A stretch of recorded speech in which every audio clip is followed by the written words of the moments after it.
你们要靠主常常喜乐。我再说，你们要喜乐，当叫众人知道你们谦让的心，主已经尽了。弟兄姐妹，定下心来，我来做一个预备祷告。天父上帝，万有的主，我愿仰望你，追随你。今天荣观看的弟兄姐妹们，能在这里服侍，是多么的有恩典！我们存着感谢赞美的心，求主继续保守我们的平安，看顾我们周遭的环境，在主怀里有平安，有喜乐，有盼望，享受主恩的美味。今天所听的讲道，所领受神的话语，都成为我们脚前的灯，路上的光。上祷告后，我主耶稣的圣名祈求。接下来诗歌敬拜，愿你崇高。今天杨诗选20首。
弟兄姐妹，请起立。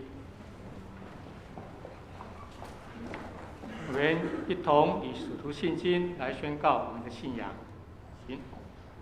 我信上帝，全能的父，创造天地的主。我信我主耶稣基督，上帝的独生子，因圣灵感孕，由童贞女玛利亚所生，在本丢比拉多手下受难，被钉于十字架，受死，埋葬，降下阴间，第3天从死人中复活，升天，坐在全能父上帝的右边，将来必从那里降临，审判活人死人。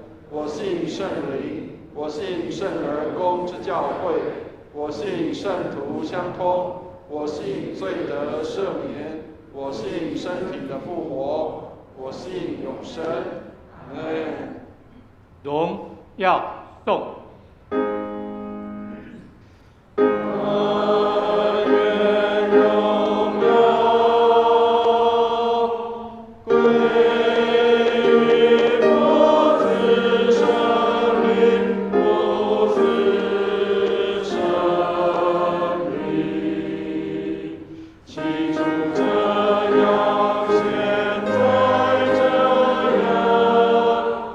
以后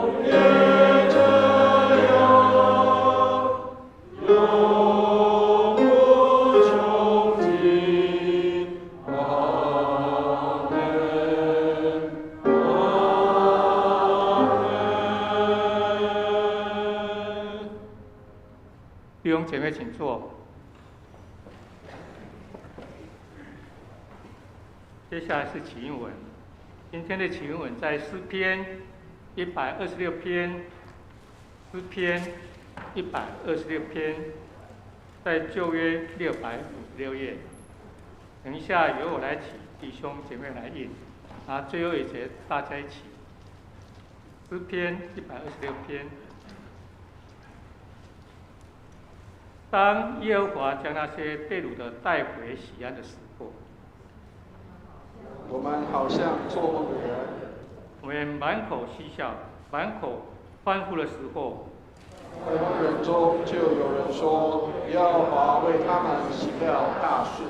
耶和华果然为我们行了大事，我们就欢喜。耶和华求你使我们被掳的人归回，好像南地的河水复流，流泪撒种的欢呼收割。来，第6节一起。那带种流泪出去的，必要欢欢乐乐地带和捆回来。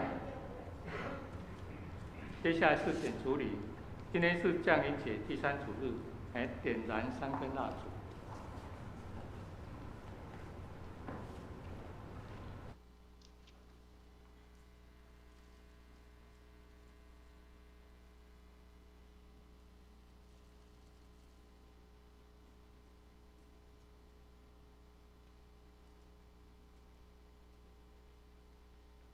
接下来公祷，弟兄姐妹参酌周报第3页。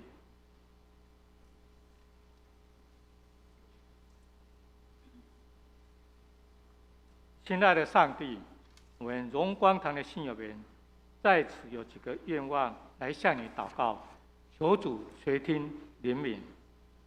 为中亚国家伊朗来祷告，愿基督信仰能进入他们的生活文化之中，民众能更认识基督的信仰。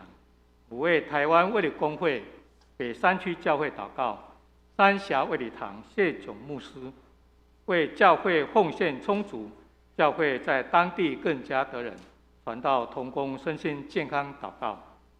为台湾行政首长及各级官员祷告，求上帝赐予智慧聪明给执政掌权者，束缚台湾人民。为台湾儿童及青少年能领受到完善的知识教育及美好的品格教育，造就祷告。为台湾水情告急，许上帝格外施恩祷告。主耶稣，圣愿你赐福荣光堂的弟兄姐妹们所施的福，使我们富足，并透过我们及我们所做的工作，彰显你的荣耀，让我们所经历你赐的奇妙恩典，品尝子恩的美味。以上祷告奉我主耶稣的圣名祈求。接着我们以主祷文来完成这段祷告，请。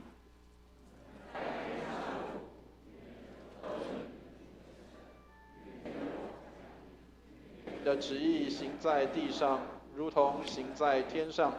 我们日用的饮食，今日赐给我们，免我们的债，如同我们免了人的债，不叫我们遇见试探，救我们脱离凶恶。因为国度、权柄、荣耀，全是你的，直到永远。阿们。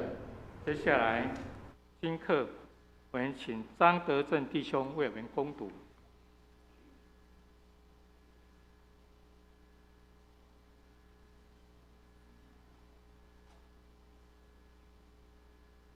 各位弟兄姐妹平安。今天的经课在旧约圣经820页，以赛亚书第61章。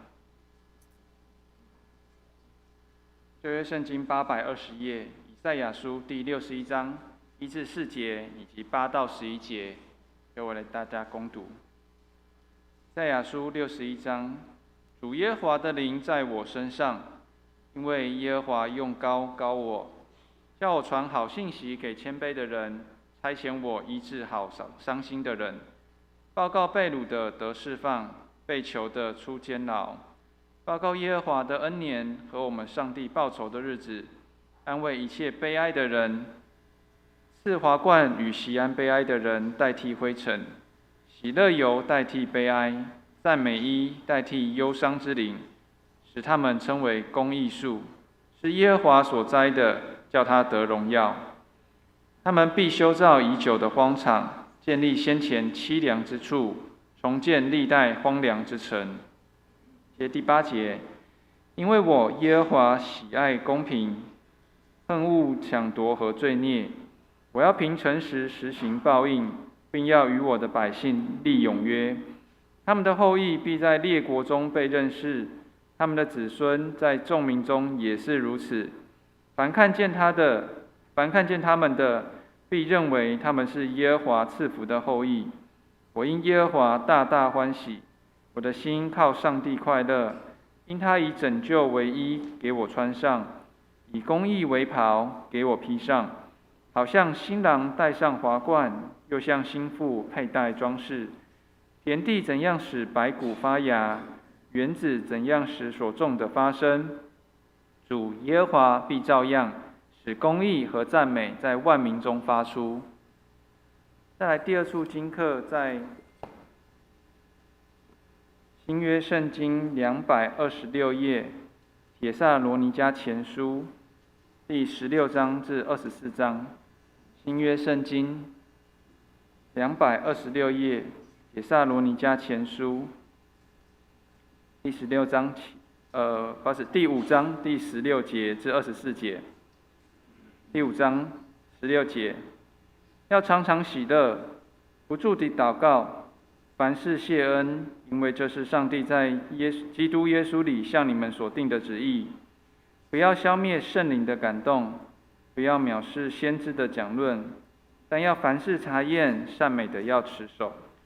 各样的恶事要禁戒不做。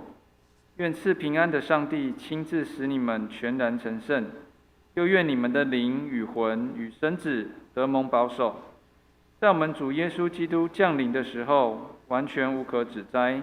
那召你们的本是信实的，他必成就这事。以上是今天的经课。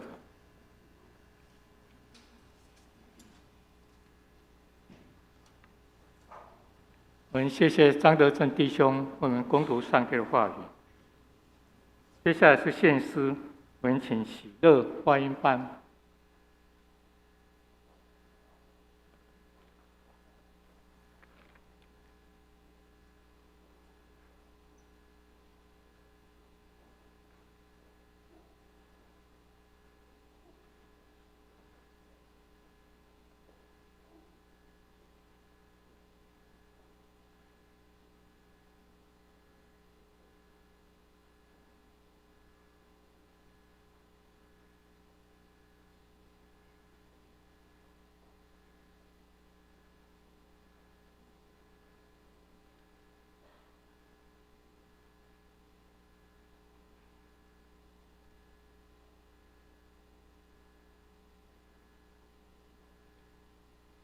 各位弟兄姐妹，和我们一同欢唱《普世欢腾》。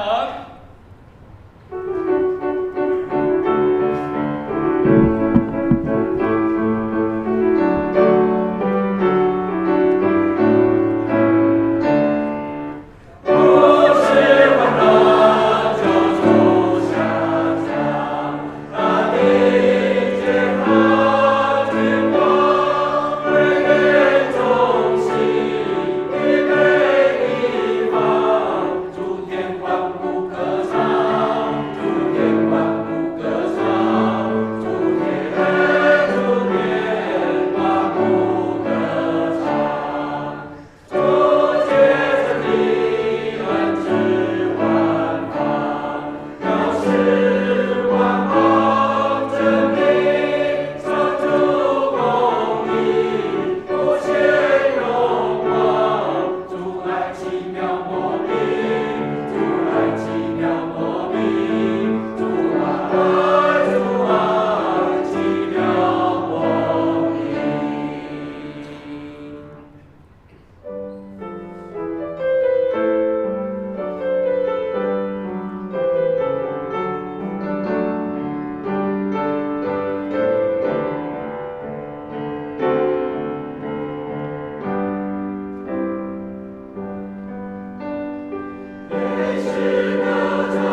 接下来读经。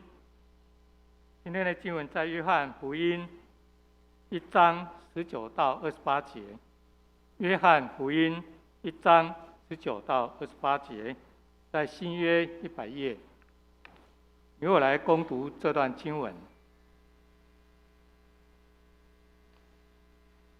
约翰所做的见证记在下面。犹太人从耶路撒冷差祭司和利未人到约翰那里，问他说：“你是谁？”他就明说，并不隐瞒，明说：“我不是基督。”他们又问他说：“这样你是谁呢？是以利亚吗？”他说：“我不是。”“是那先知吗？”他回答说：“不是。”于是他们说：“你到底是谁？叫我们好回复差我们来的人。你自己说你是谁？”他说：“我就是那在旷野有人声喊着说，修主的道路，正如先知以赛亚所说的。那些人是法利赛人差来的。”他们就问他说：“你既不是基督，不是以利亚，也不是那先知，为什么施洗呢？”约翰回答说：“我是用水施洗的，但有一位站在你们中间，是你们不认识的，就是那在我以后来的，我给他解鞋带也不配。”这是在约旦河外伯大尼约翰施洗的地方做的见证。以上是上帝的话语。接下来献诗，我们请诗班。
正道最佳男配角，我们请蔡牧师。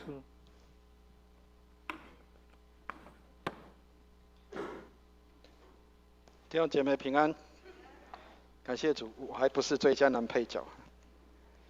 感谢主，让我们可以在圣诞节的时候，即将要靠近圣诞节的时候，我们可以听到很多传统的圣诞诗歌。我相信很多人现在已经很少听到，包括即使我们在圣诞节的时候，可能会听到一些商店会播一些的歌曲，我们很熟悉这些曲调，但是我们却不晓得说，这个是跟我们平常唱的一些圣诗是很有关系的。所以圣诞节它不应该是只有一个叫做是基督教的节日，它也是一个全地的、全世界的应该要欢庆的时候。虽然现在这个圣诞节有点商业化了，但是事实上圣经里面告诉我们说，耶稣降生的好消息是关乎万民的。所以虽然也许你的朋友当中家里也插了圣诞树，虽然他可能不是基督徒，虽然他家里面可能也有一些灯饰吊在那里，但是毕竟他清楚知道，这个是要过圣诞节。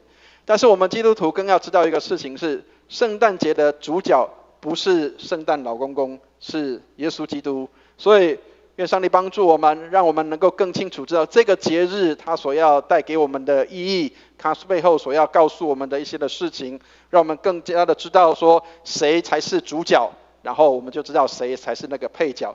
当然每一出戏里面一定都是会有主角跟配角的配搭，光有主角不行的，也需要有配角，但是配角如果太抢戏，这一出戏也不好看。所以求上帝给我们有智慧，知道谁是主角，谁是配角。好，开始前一样跟大家分享一个笑话，一个故事，只是一个笑话，千万不要介意啊。我们当中应该有一些是当父母亲的人，现在已经时代进步了，所以我们的3C 产品很多，然后也很容易可以去跟一些这个现况做沟通。有时候我们不一定会在现场，但是我们有时候可以去跟现场当地的人做一些的沟通。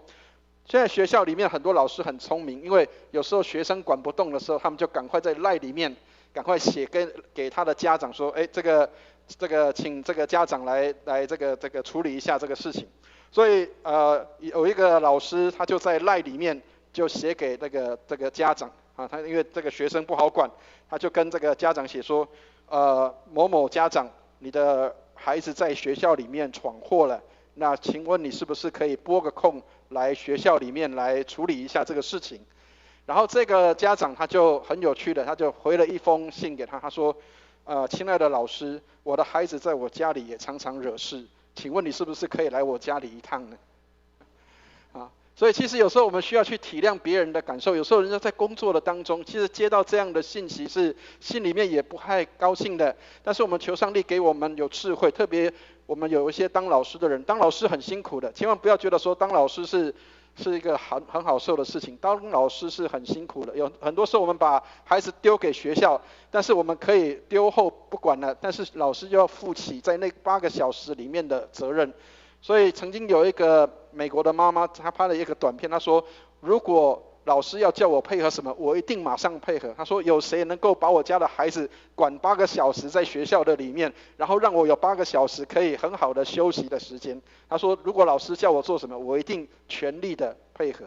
所以求上帝帮助，让我们能够配合我们的老师们，包括在教会里的主日学老师也是一样。你的主日学老师可能带你的孩子这1-2个小时的时间，但是让你在这1-2个小时里面可以安静的来做礼拜，我们都需要为这样来感谢上帝的。愿上帝祝福我们，让我们常常为服侍我们的人感到感谢跟感恩。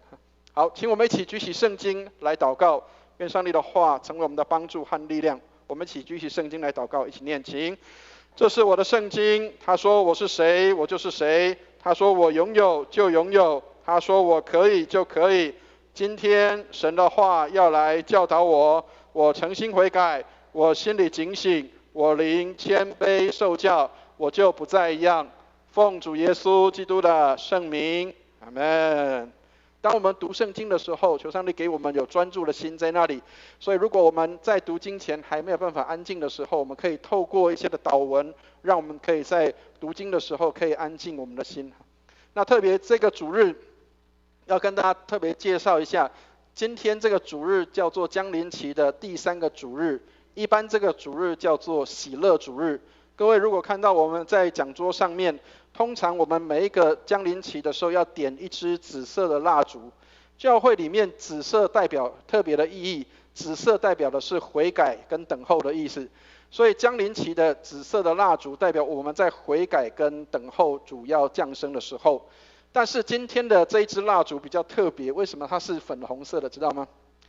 因为这代表这一周的主日叫做喜乐主日。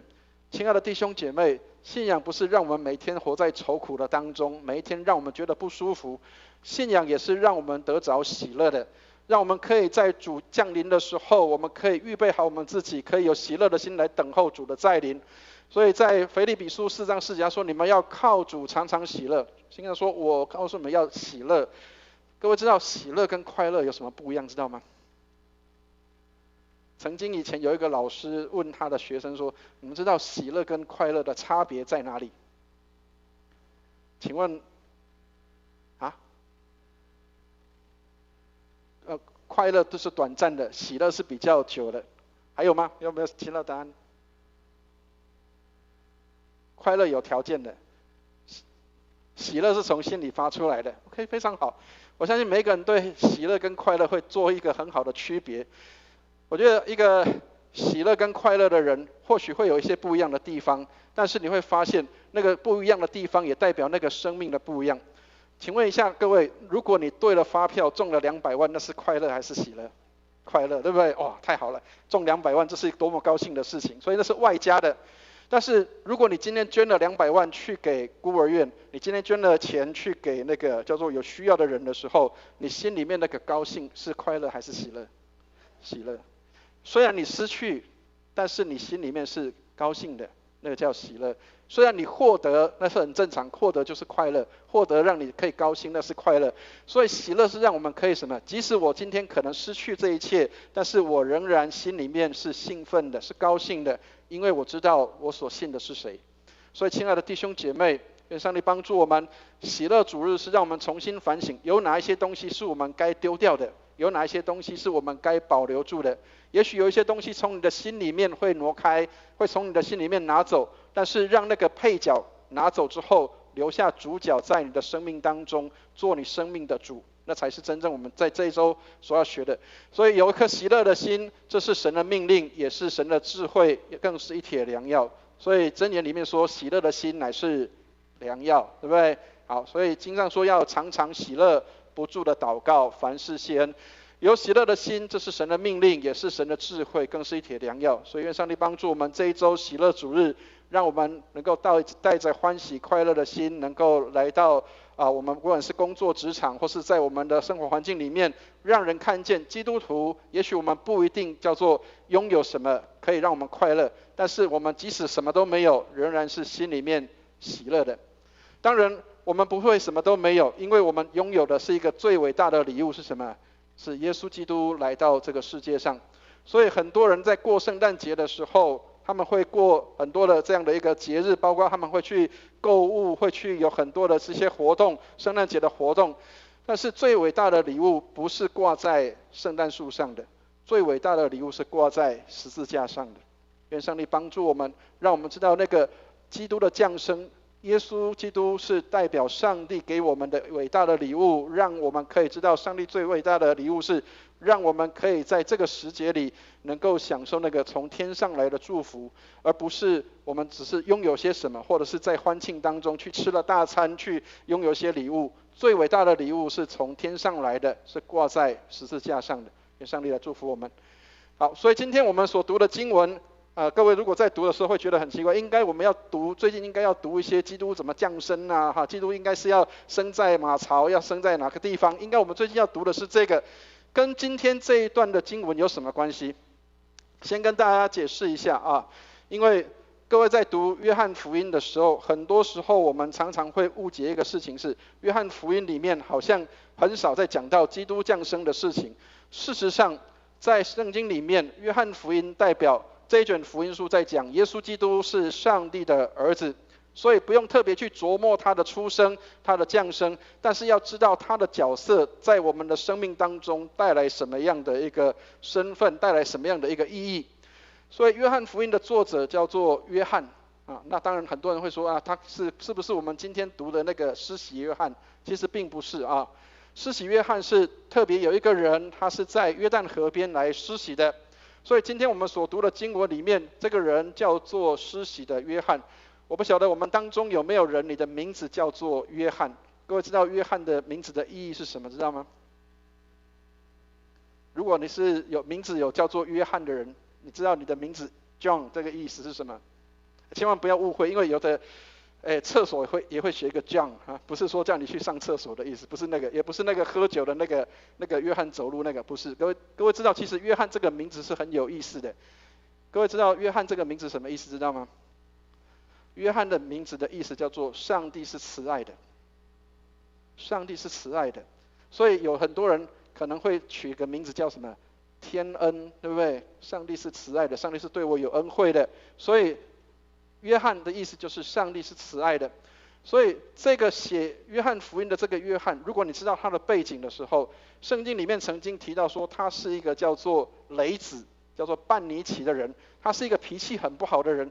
但是在约翰福音里面，他常常写到爱是什么，他常常写到上帝是爱，他常常写到这个上帝爱世人。所以你会发现，一个不太会了解爱是什么的人，在他晚年的时候，他居然常常写到上帝是爱，上帝是爱我们的。所以当你读今天这段圣经的时候，你会发现原本以前他所写的认识的耶稣，跟他晚年的时候他所认识的耶稣是不一样的。好，所以各位请看一下，在经文里面今天所读的23节的地方，有人来问施洗约翰说：“你是谁？”亲爱的弟兄姐妹，很多时候我们都会常常问说，那个在舞台上跳出来的那个人，他到底是谁？他的名字是什么？他在这个出戏里面的他的角色到底是什么样扮演的？好，我们来看一下23节的地方，这里提到施洗约翰他自己怎么样来介绍他自己。23节我们一起来念这节经文，我们一起念来。他说：“我就是那在旷野有人声喊着说，修直主的道路，正如先知以赛亚所说的。”很多人问这个施洗约翰说：“你是不是基督？”他说：“我不是。”“你是不是以利亚？”他说：“我不是。”他说：“是不是先知？”他说：“不是。”“那你到底是谁？”他说：“我是那在旷野有人声喊着说，修直主的道路，正如先知以赛亚所说的那一位。”所以，亲爱的弟兄姐妹，对施洗约翰来说，他在当时他的工作是极大的。很多人会到施洗约翰的面前来认罪悔改，他做了很多的服事，他影响很多人，他让很多人要悔改来转向上帝。但是当人家问他说：“请问你是谁？”的时候，他不是跳出来说：“我是基督，我是那个最厉害的，我是最伟大的。”没有，他在哪里？他说：“我是在那个旷野，不过有一个声音在喊着说，修直主的道路的那个人。”亲爱的弟兄姐妹，如果你的工作、服事、侍奉，或是你的所做的事情是很兴旺的时候，你有办法可以像施洗约翰这样告诉人家说：“我不过就是那个小小咖在旁边的那个地方。”亲爱的弟兄姐妹，那是一个很不容易的事情。各位知道有一个演员叫李天柱，知道吗？啊，这个人他曾经演过，当然最近他演过很多的戏剧。以前大概如果跟我一样年纪差不多，或是在我以上的，大概知道这个人以前很多时候都是演什么最佳男主角，对不对？都是演那个小生啊，都是演那个叫做这个戏剧里面那个最主要的人。但是在10年前左右的时候，他演了一出戏叫做《甄嬛传》，知道吗？然后他其实那个时候他已经是叫做，他认为他自己已经是过气的演员，所以他去到大陆去演戏的时候，他其实接到这个剧本心里面很难受。为什么？因为以前他都是演那个男主角的角色，然后结果现在他居然是要去演那个没有什么话，然后只有一些动作或是行为，或是只是简单几句话的那个叫做太监的人。其实对他来讲是心里面很难熬过去的。曾几何时，我是在这个舞台上的耀眼之星，但是现在我居然要去演那个叫做咔咔角的地方的人。所以他在见证里面他这样说，他说：“如果今天不是上帝改变我的生命的话，也许我没有办法接受这样的一个角色跟身份，我没有办法去接受，我只能够当这个配角的角色。”所以亲爱的弟兄姐妹，很多时候我们常常以为我们是人生当中的主角，我们常常想要站在舞台的最中央的地方，但是我们却没有想到说，有时候上帝把我们带到一个在配角的角色上面，让我们去学习一些的功课。上帝常常带领我们去做一些的事情，好像让我们从那个地方转到另外一个地方，似乎我们好像不是一个像从前一样的那么耀眼的状况。但是事实上，那是一个美好的学习功课，是我能够把我的位置让出来，给主角真正站在那个位置上。亲爱的弟兄姐妹，谁是你人生当中生命里面的导演跟主角？你知道有时候如果配角太抢戏的时候，有时候会把主角给挤走了。所以刚刚提到说，在圣诞节的时候，很多人会说主角是谁啊？这是圣诞老公公的生日。很多人会以为说圣诞节是这个是在庆祝一个别的东西，但是那个生日的主角就不见了。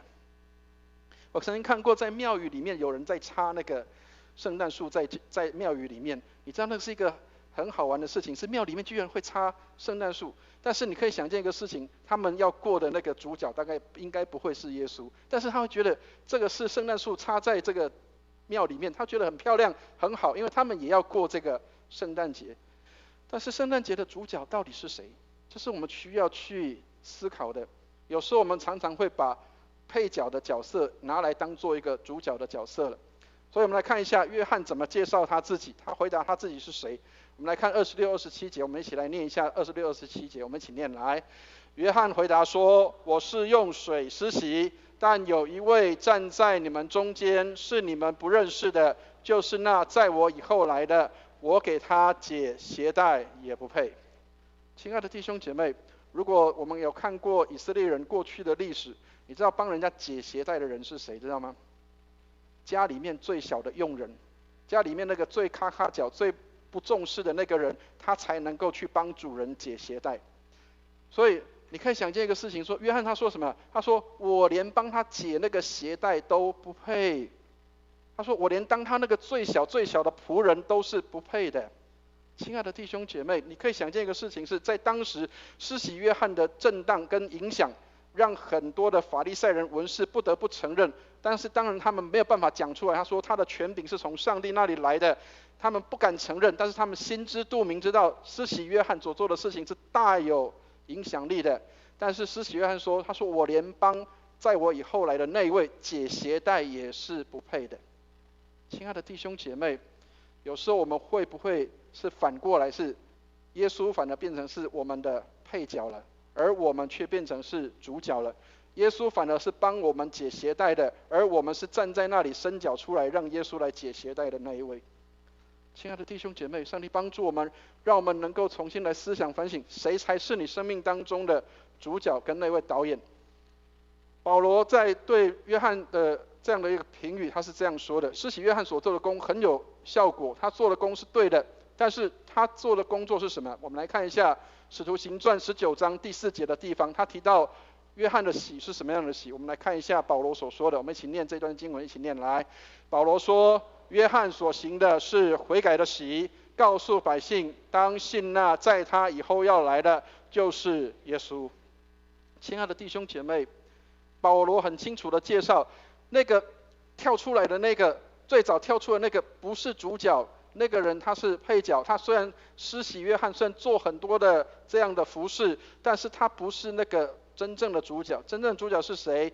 是那个在他以后要来的就是耶稣。亲爱的弟兄姐妹，你的事工做了很多，事工做了很大，也许包括你在世界上的工作，你在社会上的工作，你或许是很兴旺的，但是你能不能够去看到一个事情，是耶稣才是你生命当中最重要的那一位，耶稣才是你生命当中最主要的导演，他才是你的主角，而不是我们自己。很多时候我们常常会失焦了，变成是把自己当作主角，而我们的信仰当作配角。每一个礼拜我们来到教会做礼拜，那个叫做行礼如仪。每个礼拜我来这边做礼拜，然后来报道一下耶稣我来了，牧师我到了。但是我们有没有让耶稣成为我们生命当中最重要的那个角色？好，我们请看一下，特别在下个礼拜我们有一些弟兄姐妹他们要受洗，所以我们顺道跟大家来回应一下，到底洗礼的意义是什么？第一个，洗礼叫做公开承认自己是需要救恩的罪人。后面没有弄到。公开承认自己是需要救恩的罪人，这是在众人的面前，我们需要承认自己是一个罪人。第二个，证明我们的罪已经得到赦免。第三个是我们要归入基督的身体，基督的身体就是教会，所以受洗是归入基督的教会。第四个是最重要的，在基督里死了，而且也在基督里活着。所以信主的人能够清楚知道，我在基督里透过受洗，我死了，但是在基督里面我又活起来，新的生命在我的里面。第五个就是领受圣灵在你的里面。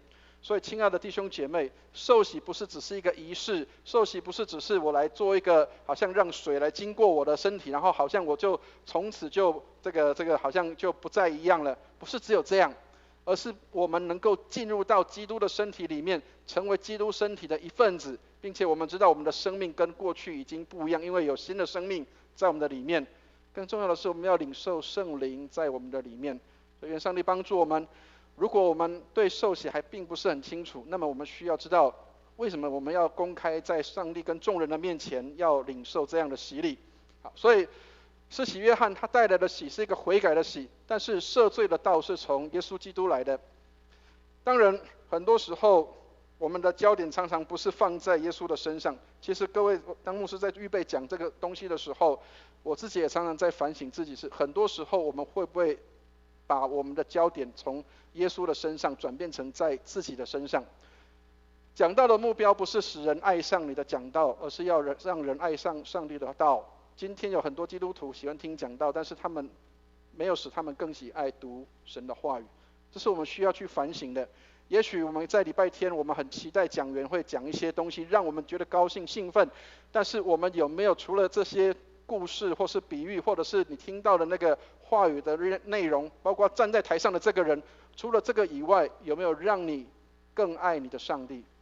如果今天你只是因为要来参加一个聚会，参加一个演讲，其实比牧师演讲讲得好的人多了很多，你可以去听一些名讲员的演讲，但是如果讲道不是讲基督，那就没有意义了。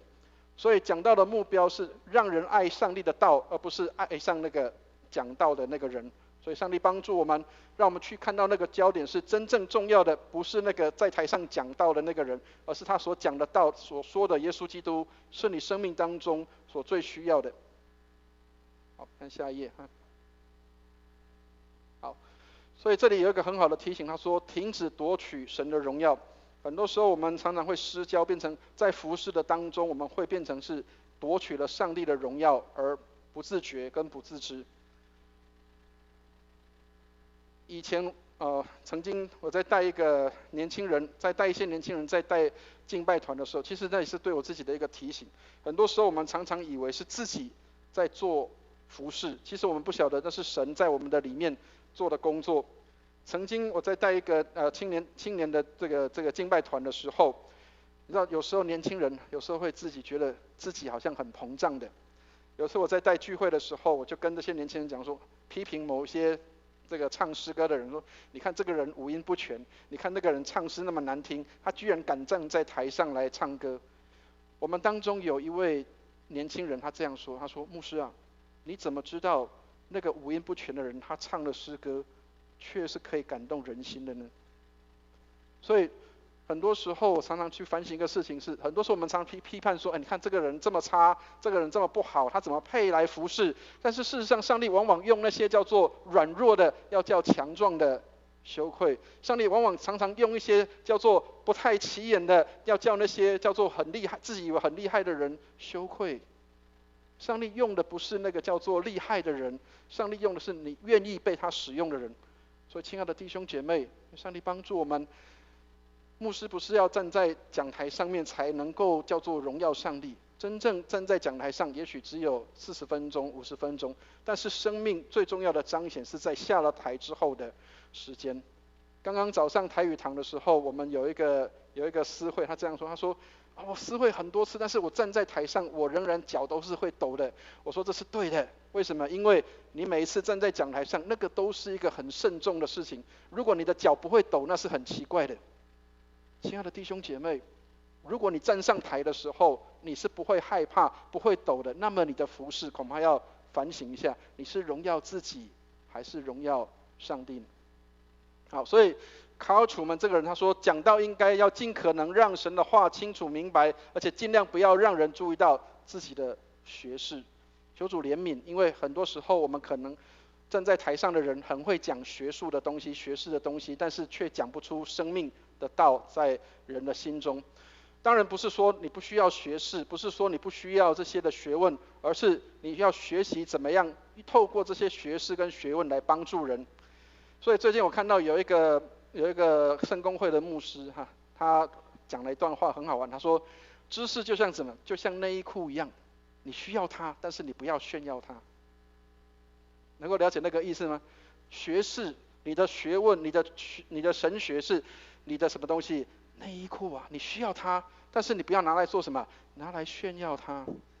亲爱的弟兄姐妹，生命也是这样，不是你的学问影响人，是你的生命才能对人有影响的。愿上帝来祝福我们，不是我们夸口自己，夸口上帝的。好，敬拜团队是要带领弟兄姐妹来敬拜、高举上帝，而不是在会众当中来高举自己，在巴别塔里面高举自己。曾经我看过有年轻人在带敬拜的时候，带完的时候下来的时候走路是，他有叫做那个三角六经，对吗？下来的时候好像哇，我好厉害，我今年带了一个多好的聚会。亲爱的弟兄姐妹，这个失焦的状况不是只有在哪一些人身上，有可能就在我们的服事当中。今天我可能当小组长，哇，这样我带得很好，哇，你看我的小组好多人哦，哇，好厉害啊！今天有可能我们带的诗歌，哇，今天唱完之后，大家帮我鼓掌、拍手、叫好，哇，我们很有可能在那个状况里面就失焦了，忘记那个真正的主角在什么地方了。所以提姆凯勒这样提醒我们，他说宗教叫我们夸耀自己所做的，然而福音是夸耀耶稣所为我们做的。亲爱的弟兄姐妹，你夸耀了些什么？你要夸耀自己所做的呢，还是要夸耀耶稣在你身上所行的事情？愿上帝帮助我们，怜悯我们，叫我们可以知道说，我们真正人生的主角不是我们，是神在我们生命当中来带领我们。如果我们失焦了，变成抢戏的时候，那就不好了。我们在19号的晚上会演一出戏剧，各位如果看到我们周报里面，或是我们在进主堂的时候，外面有一个大海报，就是我们在圣诞晚会的时候我们要演出的戏剧。这出戏剧叫做《方舟计划》。当然里面最重要的演员很多都是在台上的，当然也有叫做在台下的。但是不论是在台上或在台下的人，很多时候我们都需要知道自己站在哪一个位置上，而不是我去抢了哪一个人的位置。所有的人所要听的都是导演的安排跟计划，而不是哪一个人认为我就应该要站在什么样的地方。所以亲爱的弟兄姐妹，你的生命当中谁是你的导演，谁是你的主角，你的角色又应该在什么地方，这是我们需要去反省跟思考的。所以汤马斯·华森这样说，成为上帝重用的工人，他必须要经历更大的降卑。所以当你要愿意被上帝使用的时候，要先学会一个事情，要先谦卑在上帝的面前。所以不是自己夸耀什么，或是自己可以站在台上做些什么，你能够站在台上的，这是上帝给你的恩典，是上帝给你的恩赐，一切所有都是上帝的。所以也不用去嫉妒别人说，为什么他这么有恩赐，为什么他这么有能力，这一切都是上帝给的。所以没有任何一个人可以夸耀自己，因为这一切都是上帝给的。所以亲爱的弟兄姐妹，愿上帝帮助我们，上帝要重用的工人要经历更大的降卑。好，所以服事当中最大的收获是什么？并不是去得着人心，去得着很多人的这样的肯定跟称赞。服事上帝最宝贵的赏赐是服事过程当中生命被上帝来改变。求主帮助我们，让我们的生命在服事的当中被上帝改变，而不是我们去抢夺上帝的荣耀，不是我们去抢夺谁应该好像觉得应该都是我要做的，并不是这样。求上帝帮助我们，服事当中最美好的赏赐就是生命的改变，让我们每一天经历上帝在我们生命当中的改变，经历上帝在我们生命当中的调整。有一些东西并不是我们自己与生俱来就会的，上帝给每个人不同的恩赐。当上帝让这个人站在台上的时候，我们就应当看到是上帝在他生命当中的工作。所以圣公会的公祷书里面曾经有一段祷文这样说，他说，上帝啊，求你把我放在我适合的位置上，让我在那里尽忠心来为你侍奉。但是你若使用其他人的时候，也求你帮助我，让我能够退在一边，让你所使用的人可以在那里来服侍你。所以亲爱的弟兄姐妹，生命最大的改变就是不再以我自己做主角，而是让耶稣成为你生命当中的那个主角。好，所以今天的经文给我们几个提醒。第一个，服事的目的是为了荣耀上帝，不是为了荣耀自己。所以无论做什么，都要为荣耀上帝而做。哥林多前书这里提到第10章31节，他说无论做什么，都要为荣耀上帝而做的。所以亲爱的弟兄姐妹，我们唱诗唱得很好听，感谢上帝，这是上帝做的。如果今天你听到的这个讲员讲得很好，感谢上帝，这是上帝做的。如果今天你能够这样的服侍你的小组弟兄姐妹，让你的小组员都得到很好的照顾，这是荣耀上帝做的，是上帝做的，不是我做的。愿上帝来帮助我们，让我们能够学习把荣耀归给上帝。也许我们很多时候会需要经历一些的辛苦，但是把这样的一个牺牲跟辛苦归给自己，但是把荣耀归在上帝的面前。敬虔圣洁的品格和生命及对上帝呼召的顺服，胜过个人的恩赐，还有才干跟经验。所以亲爱的弟兄姐妹，上帝也许要用的不一定是叫很有才干的人，但是他要用一个愿意的人，愿意被上帝使用的人。你是不是那个愿意被上帝使用的人？刚讲了，在导演导戏的时候，有时候演员他必须要去接受一个被指挥。有时候我站在这个地方，可能导演会认为说，你不应该站在这里，你应该要到另外一个地方去。OK， 那我就需要顺服在那个地方。求上帝怜悯我们。有时候我们常常会因为导演告诉我说你要站在那里，而我们心里面很不高兴。亲爱的弟兄姐妹，如果今天上帝把你从一个很好的位置上放到一个很小的位置上，你是不是要为这样感到高兴？因为他才是导演，而不是我。我们有很多当传道人的人，我们自己需要做反省，因为我们很多弟兄姐妹也会这样。曾经有一个年轻人，他这样告诉我，他说：牧师啊，我是台大毕业的，我是某某大学毕业的，我应该要坐在一个办公桌的地方，为什么我现在当兵的时候，当那个替代役的时候，我要去扫树叶，我要去清水沟，我要去扫人家的厕所？我跟这个年轻人讲说，年轻人，你要知道，你出去搭计程车的时候，你知道在计程车上面开车那个人，他可能是某某公司以前的主管，他可能某某公司以前的老板，但是他需要转变他的角色的时候，他就需要改变他的生命，去应付跟去面对他的生命当中所碰到的事情。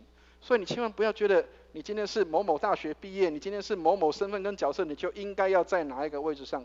我说也许你以后在哪一个位置上发光发热可能会，但是如果你在还没有之前能够先学习谦卑，是一件好的事情。所以亲爱的弟兄姐妹，上帝帮助我们，上帝要用的是一个圣洁的品格跟美好的生命，愿意接受呼召的人，而不是用很有才能才干跟很有经验的人。所以我的侍奉或事工不是我生命的至宝，我所侍奉的基督才是生命的至宝。所以不要让我们的侍奉取代了基督。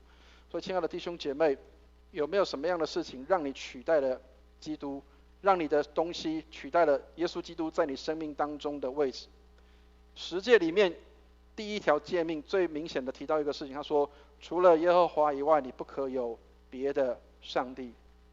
亲爱的弟兄姐妹，有没有哪些东西在你生命当中取代了上帝的位置？不要觉得只有哪一些东西，也有可能是人。如果今天你太看重人，你太看重你的老板，你太看重你的太太，你太看重你的先生，你太看重你的孩子，他们成为你的上帝的时候，那么恐怕就会失焦了。所以不要让你的侍奉去取代了基督。第二个，服侍上帝的人要先成为一个敬拜上帝的人。亲爱的弟兄姐妹，成为敬拜上帝的人，不是叫你拿麦克风站在讲台上带领诗歌，那才叫敬拜的人，不是啊！千万不要误会牧师要讲的意思。服侍上帝的人要先成为敬拜上帝的人，要先成为跪下在上帝面前匍匐敬拜的人。很多人会觉得说，不过就是一个带领敬拜，有什么很困难的地方吗？跟大家分享一个实际上的案例。在桃园的时候，曾经带一个黑道老大信主，他是一个叫过气的老大。为什么？因为他已经糖尿病很严重，然后眼睛也看不见了。然后呢，当我带他信主的时候，他跟我讲一个事情，他说：“牧师，我是很难跪下的人，因为以前都是别人跪在我的面前，我从来不会跪在别人的面前。”他说：“居然你叫我信耶稣，是要我跪在上帝的面前，这是对我来说是一个极大的羞辱。”亲爱的弟兄姐妹，你觉得敬拜很简单吗？敬拜要跪在上帝的面前。如果你知道敬拜不容易的话，那么你就应该知道谦卑是一个多么不容易的事情。当以前我是叱咤风云的时候，以前都是人家跪在我面前的，现在我居然要跪在上帝的面前，那是一个多大的转变。所以不是我们表现的舞台，小心在上帝的教会里面，真正要成为一个敬拜的人，是要成为一个谦卑的人。所以服侍而没有敬拜，这是矛盾的，因为为神工作是从我们对上帝感恩的敬拜开始。所以从你的小小的服侍上，也许你今天是当一个招待的人，你的招待工作也是你的敬拜。也许你今天只是当一个叫做递周报的人，今天你的这个递周报的行动也是你对上帝的一个敬拜。所以千万不要觉得只有站在台上拿麦克风那个才叫敬拜，你的微小的服侍，包括排椅子都是敬拜，包括你帮别人洗碗都是敬拜，包括你帮忙扫地打扫，那都是敬拜。当你能够透过你的工作谦卑在上帝面前的时候，所以上帝帮助我们服侍而没有敬拜，这是矛盾的。所以一个没有在神面前谦卑的人，永远无法成为一个真正的敬拜者。愿上帝祝福我们，让我们能够成为一个真正的敬拜者，不是只是拿着麦克风敬拜，而是我们要能够谦卑在上帝面前，那才是一个真正的敬拜的态度。第三个，服侍的时候要知道谁才是主角，所以千万不要去变成把配角的角色取代了主角。所以真正的谦卑服侍的心态是像施洗约翰，在后面的地方我们会看到，施洗约翰常常讲一句话，他说：“他必兴旺，我必衰微。”也许别人看不到我了，也许别人没有注意到我，但是人家可以注意到耶稣，人家可以看到耶稣，那才是最重要的。所以John Owen这个人他说，若不谦卑降服在上帝护理的律则之下，就不可能在这个情况下与上帝同行。所以你如果要跟上帝同行，第一个先要做的事情就是谦卑在上帝的面前。所以弥迦书第6章第8节他说，上帝要的是什么？要行公义，好怜悯，存谦卑的心，与上帝同行。所以不要把自己看得太高，好像没有你就不行了。所以亲爱的弟兄姐妹，愿上帝帮助我们，没有因为我们不行的，求上帝帮助我们。当然不是说我就这样就不服侍了，并不是这样，而是知道说我能够服侍是上帝的恩典，但是不是上帝只能够用我，不能够用别人。让我们站在一个适当的角色上。也许今天你是一个配角，但是各位，金马奖里面的一个颁奖的项目里面有一个叫做最佳男配角，所以千万不要觉得你只能够当主角，有时候当配角也是一个很重要的角色。所以上帝帮助我们。最后，没有耶稣的圣诞节，那个不是圣诞节啊。所以真正圣诞节的主角还是要回到耶稣的身上。所以千万不要失焦了，千万不要把活动变成取代了耶稣基督在这个节日当中的重要性。所以最后牧师也跟大家做一点工商服务啊。12月24号刚好是我们的那个圣诞夜，那也刚好是礼拜四我们的圣诞就是这个祷告会。每个礼拜的礼拜四的晚上是教会的祷告会。原本我的想法是希望在教会里面办一个叫做很有气氛的这个叫做这个圣诞祷告会，但是后来我想一想一个事情，就是与其让只有10几个人来参加我们的祷告会，倒不如我们让我们的社区的所有的人一起跟我们来领受那个圣诞的这样的一个美好的氛围。所以牧师决定在12月24号的晚上，我们要出去报佳音。但是千万不要觉得那个是要一个多大的场面啊！我们只是要出去叫做快闪式的去唱2首歌就走了。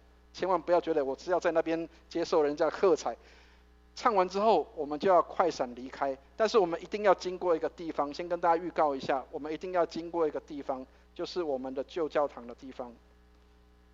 那是一个宣告，也是一个宣誓，就是也许我们被迫从那边搬到这里来，但是我们仍然要在那里去宣讲上帝的话，在那里去唱圣诞的诗歌，基督降生的好消息，不单是只有给我们，也给所有社区里面的人。也许微笑时代不再是我们可以在的那个地方，但是我们可以在微笑时代的周边唱诗敬拜，让那个过去我们曾经在那里敬拜的地方，仍然回到我们的手上，成为一个敬拜上帝的地方。或许别人可能觉得，教堂已经不在了，旧教堂已经不在了，但是真正的礼拜堂在哪里？在我们的心里面。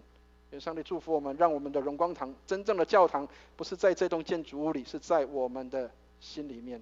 愿上帝来祝福我们。我们一起来祷告。亲爱的天父，我们为我们在圣诞节当中，我们需要把你当作主角，向你献上祷告。主，有时候我们会失焦，甚至把自己当作主角。愿你怜悯我们，帮助我们重新再一次的降卑在你的面前，谦卑的来到你面前来就近你，来领受你的恩典。主啊，我们也把我们一切所做的工带到你面前来，没有一样工作是我们自己做的，都是神你在我们生命当中所做奇妙的工。愿你做我们生命当中的导演，愿你做我们生命当中的主角，好让我们能够成为一个谦卑的配角，能够配合我们的主的演出，以至于主你在我们生命当中显出那极大的荣耀，好叫这极宝贵的这样的宝贝放在我们这瓦器里，就显出那莫大的能力。谢谢主垂听我们的祷告，带领我们在你里面蒙恩。祷告奉耶稣基督的圣名，阿们。谢谢牧师的传讲。在人生的舞台上，我们都只是配角，真正的主角是我们的主耶稣。接下来我们金句背诵，今天的金句在约翰福音1章23节，我们来背诵2次，请。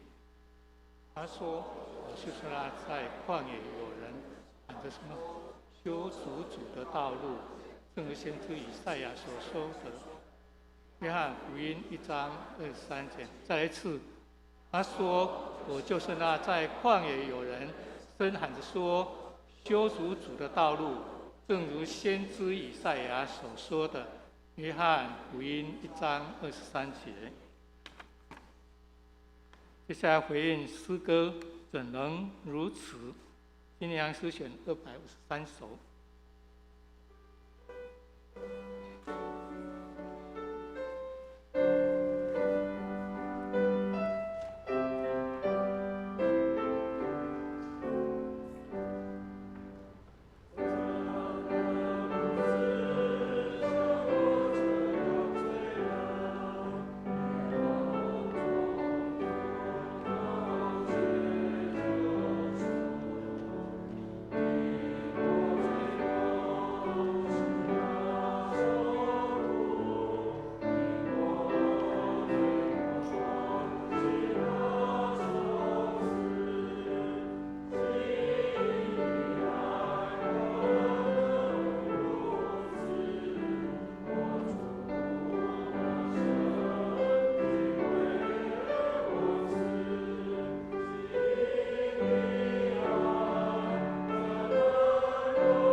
接下来奉献祷告，我们请书线的同工到台前来。万有的主，万物都从你而来，我们所有的一切都是你所赏赐的。我们把从你所得的献上些许的金钱，作为荣光堂的事工使用。愿主悦纳。祷告奉我主耶稣圣名祈求。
弟兄姐妹，请坐。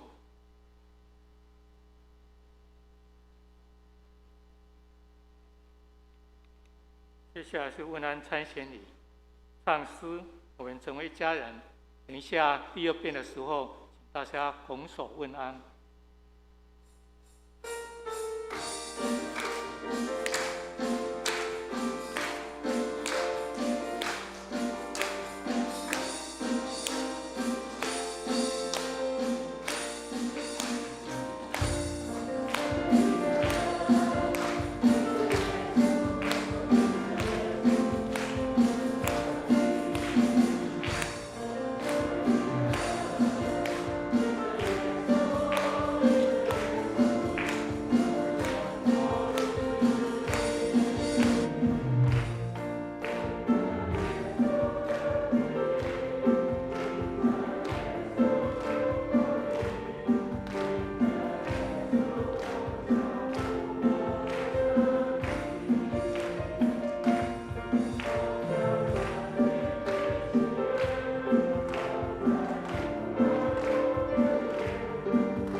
我们来介绍新朋友。一位是廖忠诚弟兄，我们蔡牧师介绍。廖忠诚廖弟兄。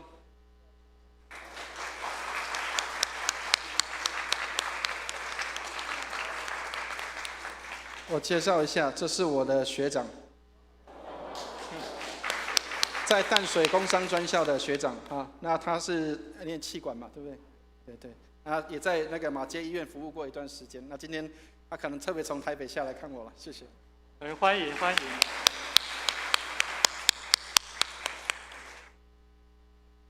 下是黄玉胜弟兄。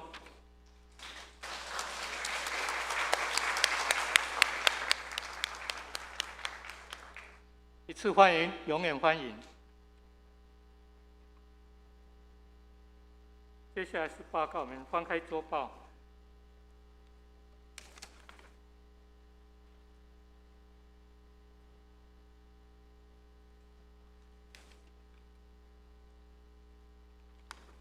今天教会消息哈，今天是降临节第3主日，我们欢迎参加聚会及线上聚会的新朋友。愿上帝赐福他们。我们卫生福利部规定，从12月1号起，在教会聚会或做礼拜要全程佩戴口罩，请弟兄姐妹遵守规定。今天12月13号聚会后，请受洗及转日汇集者到601教室集合，牧师会向各位讲解那个礼仪程序及填写个人资料表。几月份的收支表以及执事会议记录已张贴公布栏，请大家前往关心。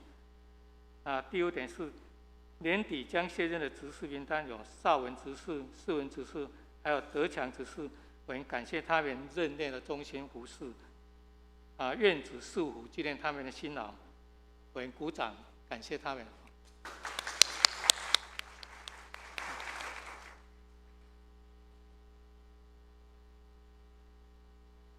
那新任执事有谢良弟兄、淑仪姐妹，还有嘉景3位执事，我们一同鼓掌来欢迎他们。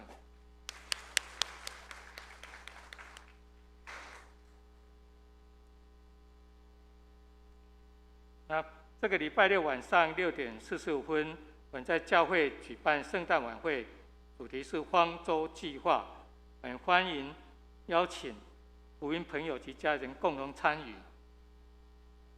下个礼拜日就12月20号，圣诞主日有受洗及转入礼，登记受洗的有刘景庆、黄英红、陈小娟、郭玉珍，转入者我们蔡文牧师全家，还有吴燕英、黄淑珍，我们请为受洗及转入的弟兄姐妹们信心坚固来祷告。下个礼拜天中午12点20分。我们在205教室举办儿主教师会议，请老师们预留时间参与。教会儿童主学需要师资参与，有意愿参加师资培训及参与教学者，我们请洽宝华校长。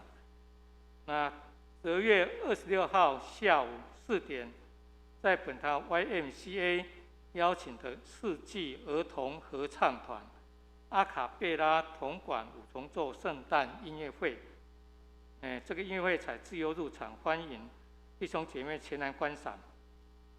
礼拜4晚上7点半到9点有查经祷告会，查考彼得前书5章1到14节，欢迎弟兄姐妹们一同前来参与。我补充一下报告，就是等一下1点的时候，大堂这边那个圣诞晚会总排彩，请参加的那个弟兄姐妹准时参加，1点在这边。牧师有没有什么补充？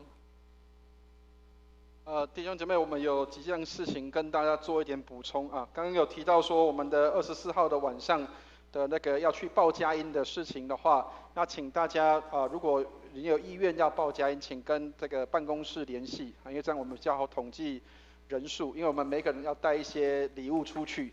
我说带礼物出去，就是每个人有一个标准配备，就是每个人要有带一个那个红色的口罩啊，然后也许我们可能会穿背心啊，也许我们也可能会穿着湿袍出去，所以我们需要控制那个人数，所以请如果愿意去的这些弟兄姐妹，请跟这个办公室这边来登记，要参加这个报佳音的活动。那另外一个部分是我们要感谢上帝，是上帝透过我们在这一年当中，我们极力的为我们教会的祷告，感谢主，我们的人数上面，我们在聚会的人数上，在上个礼拜的时候，我们突破了180个人，这是上帝给我们的一个极大的礼物啊。那我们很期待明年上帝给我们更美好的礼物。当然人数的增加也表示上帝的祝福，但更需要的是弟兄姐妹，我们要把我们的灵修祷告的习惯建立起来。我们不是要以量取胜，我们也要用质的方面来让人家看到基督徒跟别人的生命是不一样的。所以期待我们除了在量上的增长，我们也要在质的上面有增长。所以等一下我们的这个成人主日学，请大家有报成人主日学上课，要尽量的能够去上课。今天是最后的一堂课啊，所以请大家要这个把握时间啊，让我们可以彼此来做这些的分享。谢谢。接下来是注意消息，请为身体不适的弟兄姐妹来代祷，愿上帝赐给他们健康的身体。上，弟兄姐妹请起立。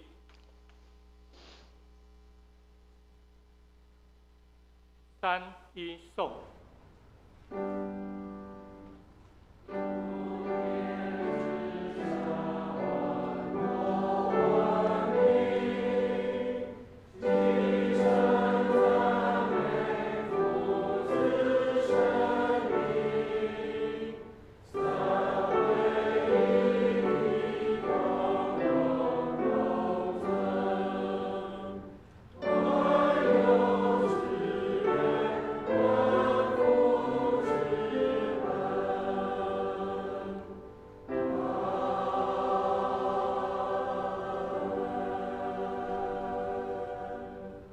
请牧师祝福。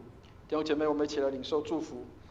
慈悲怜悯的天父，愿你将恩典从天上倾倒下来，祝福我们的弟兄姐妹，我们的工作、家庭、生活一切蒙恩。愿主你做我们生命的主角跟导演，让我们每一天活在你恩典的当中。愿我主耶稣基督的恩惠、天父上帝的慈爱、圣灵的感动与交通，常与我们众人同在，从今时直到永永远远。阿们。阿门。送。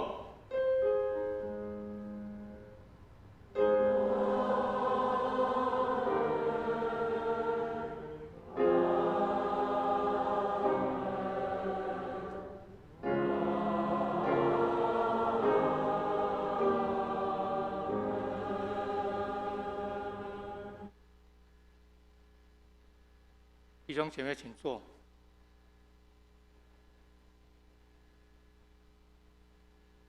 来，电乐。